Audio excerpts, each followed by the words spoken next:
Chapter 19. When Danny stands up, I grab his hand like he might run somewhere. Are you okay? A lot of people are looking for you. The well seems to smother my words. It feels different than Gran's well. Like this might be the deepest, quietest place in the world.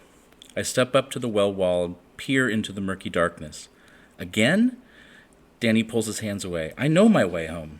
Then I notice Bob, who seems torn between the box on the ground and the book in Danny's hand.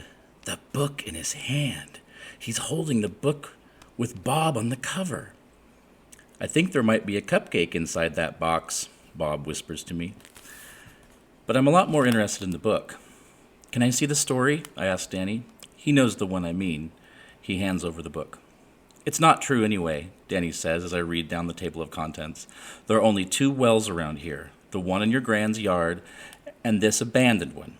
I've waited and waited at both of them, and they never come. It's all a lie. The story titled The Well Dwellers is only 2 pages long. I hold the book open, and Bob jumps in front of me. I skim. Well dwellers possess a secret and powerful magic. They can make things grow.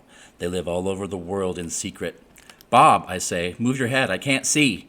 Danny is staring. Your chicken is named Bob? Oops. Bob isn't even trying to act like a chicken.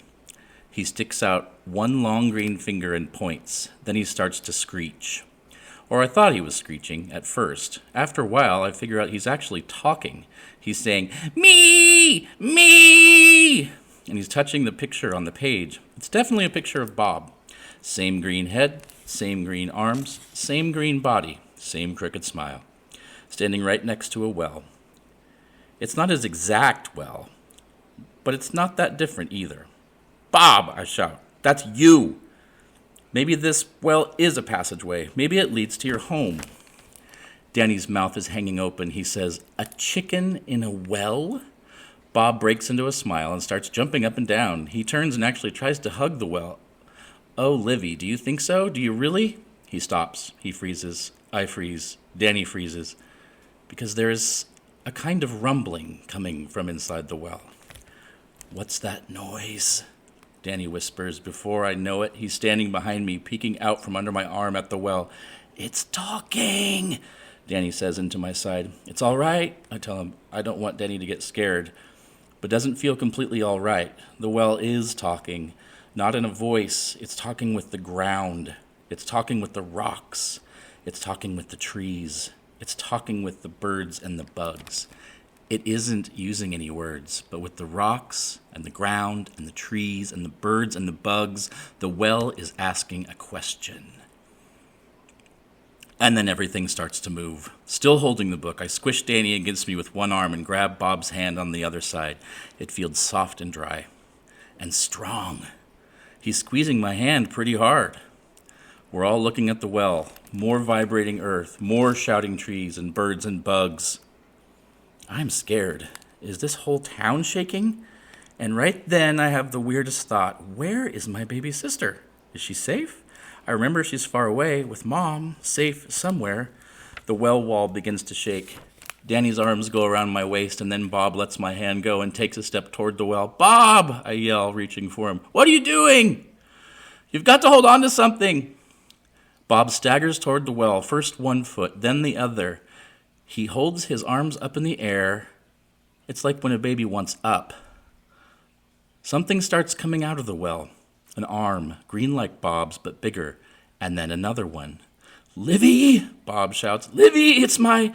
Then something is in front of us, blotting out the afternoon light. Someone whose green skin looks wet. Someone whose eyes are just barely open, like it has been sleeping for a long time. Or crying. The ground stops shaking, which is better, and then someone puts both arms out, and Bob leaps into them. It's my mom! Bob shouts at me from her arms. My mom, Livy! She cuddles Bob up to her face and puts his arms around her neck.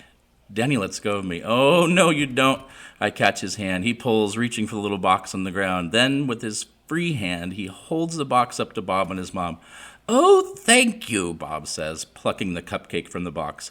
Pink! It's for her, Danny says. It's a present. She has to take it. so that it can rain again, but Bob is already eating the cupcake. I made it for her so that we can keep the farm, Danny says, starting to cry. He turns to me and his face is crumpled, like in the story. I haven't had a chance to actually read the story, but I already know that Bob's mom doesn't care about cupcakes. Bob's mom cares about Bob. She puts Bob down very carefully and comes over to me, peering down into my face. Bob stays put, still eating the cupcake.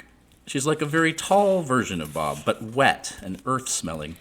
Hello, I tell her, pretending my legs aren't shaking. I'm very happy to meet you. She looks like she's waiting for something. Maybe she does want a cupcake. I mean, Bob sure loves them. I'm sorry, I say. I don't have any cupcakes. She bends towards me, waiting. I don't know what you... Then I have an idea. I begin to pull everything out of my pockets. All I have is this, and I hold my hands out, palms up, showing her. One plastic whistle. One ripped granola bar wrapper, one 5-year-old piece of licorice, one black pawn. I look over at Bob, who's still smacking away. How can he eat at a time like this? Livy, he says between bites, I am remembering so many things. This is my mother, and this is my well. We have many wells, and they are everywhere. Then he pauses, cupcake gripped tightly, pink icing all over his nose, and says, Livy, we are important. Bob, I say, could you maybe tell your mom that I don't have any cupcakes because she's staring at me like I have something she wants? She doesn't want a cupcake, Bob says, smiling. She is saying thank you, Livy. She is thanking you for keeping me safe and for bringing me home. Then he makes a sound. It's a sound I have never heard from Bob before, not so different from a magpie's warble. Still looking at me, she makes the same sound. He makes the sound again. Then he looks sad. My mom has been waiting for me for a long time, Livy. She says she has missed me even more than I missed her. I have had you, Livy, and Grand Nicholas, and my dictionary, and my Lego pirates, but she missed me very much. My hands are still out in front of me with all the things from my pockets because I'm afraid to move. I don't want to be afraid of Bob's mom, but I am. Give her the licorice, Danny whispers from behind me. Bob's mom opens her eyes wide, and I see that they are brown, just like Bob's. They are all kinds of brown, like a tree trunk. I stretch out my open hand so that she can take the licorice. Finally, she reaches out with 2 long fingers. But she doesn't take the licorice. She takes my black pawn. Her fingers wrap around it, and I can't see it anymore. Bob's mom makes a light sound, like wind in the trees, almost a kind of sigh, and she turns away. She grabs Bob so that he's resting in the crook of one arm. She steps up to the well wall. Wait, she's not taking him home right now, is she? They're just going away? Is Bob about to disappear? I've been so worried about finding Bob's family that I never for one second thought about what it would feel like when he left. It feels horrible. Wait, I yell at Bob's mom's back. Wait a minute. We didn't get to... And she hops into the well. Goodbye, Livy, Bob calls, his words echoing up to us. Goodbye, my dear friend. Thank you. I love you, Livy. They're gone. I want to tell Bob that I love him too. Everything gets very quiet. And then there's a great big boom. Thunder! Danny is jumping up and down, shouting, Thunder! Finally! He stops and looks at me. Everything's going to be okay now. Fat, warm raindrops begin to fill all around us. We did it! Danny shouts. The rain is falling heavy and fast. It feels like the air is mostly water, and then somehow it rains even harder. I stand there and let it soak me. Danny laughs. You're really wet. Then he looks serious and says, But I'm sorry about your chicken. My Bob. I feel the tears start, and then I let them come. The rain will hide them. We've got to get you home, I tell Danny. Danny and I have been walking back along the creek bed for less than a minute when 2 long whistles pierce the sound of the downpour. Gran! I blow my whistle back to let her know that I'm okay. Danny and I don't try to talk as we make our way through the trees. I pay attention to where I walk, the way Gran taught me. It takes me a while to realize I'm squeezing something in one hand. I uncurl my fingers. 1 ripped granola bar wrapper, 1 piece of licorice, One plastic whistle. Wasn't there something else? What was the other thing? I shout through the rain, holding my hand to show him. What? He shouts back. The other thing in my pocket. The thing she took. The thing who took? Who's she? I hesitate. I don't know. The thing I lost, because I think I lost something. The black something. He stops. Should we look for it? Danny's a good kid. Maybe Beth Ann will turn out like him. But the rain is pounding everything. Whatever it was, I know we'll never find it. And anyway, I don't even know what to look for.